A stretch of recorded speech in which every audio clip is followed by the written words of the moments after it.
राष्ट्रवादीमधील अंतर्गत कलहाचा दुसरा अंक सुरू झालाय का असा प्रश्न उपस्थित झालाय।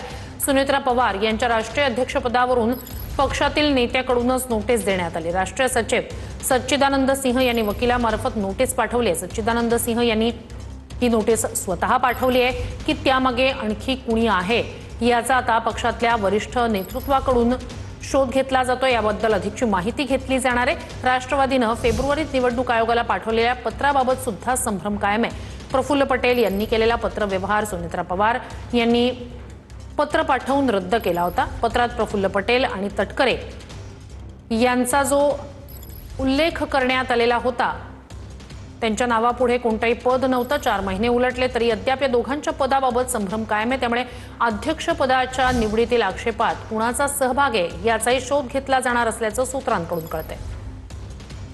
अधिक या सगळ्या संदर्भात जाणून घेऊया आपले प्रतिनिधी अक्षय मंकणी यांच्याकडनं। अक्षय, एकंदरीतच ते पत्र तिथून आता ही पुन्हा एकदा नोटीस, नेमकं राष्ट्रवादीत चाललंय काय?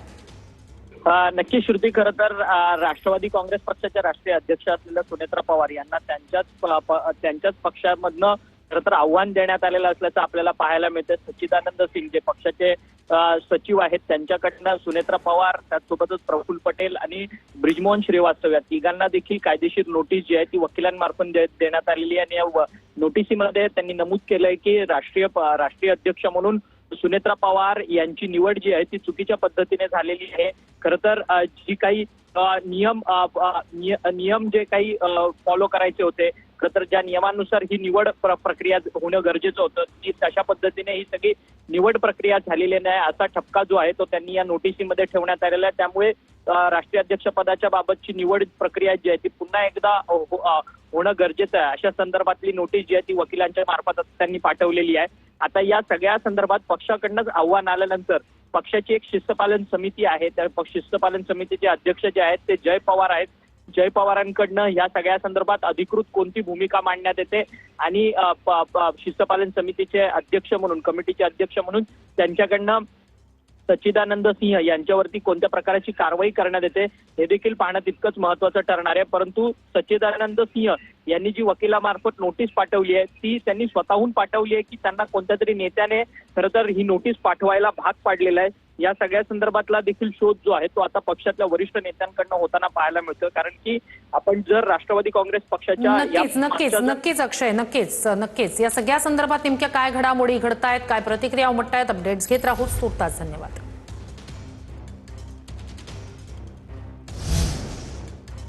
तर दुसरीकडे शरद पवार यांच्या राष्ट्रवादीच्या एनडीए सोबत जाण्याच्या जोरदार हालचाली असल्याची माहिती सूत्रांकडून मिळते। पावसाळी अधिवेशनात आमदारांची बैठक झाल्याचं कळतंय।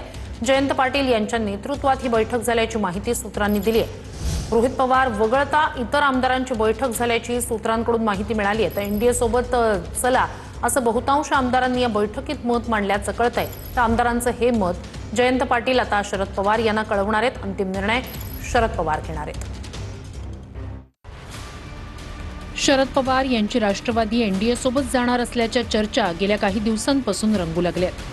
पवारांसह त्यांच्या पक्षाचे नेते जाहीरपणे याबाबत बोलत नसले तरी राजकीय वर्तुळात दबक्या आवाजात तशा चर्चा सुरू आहेत। आणि आता शरद पवार यांच्या पक्षामध्ये एनडीए सोबत जाण्याच्या हालचाली सुरू झाल्याची माहिती सूत्रांनी दिली।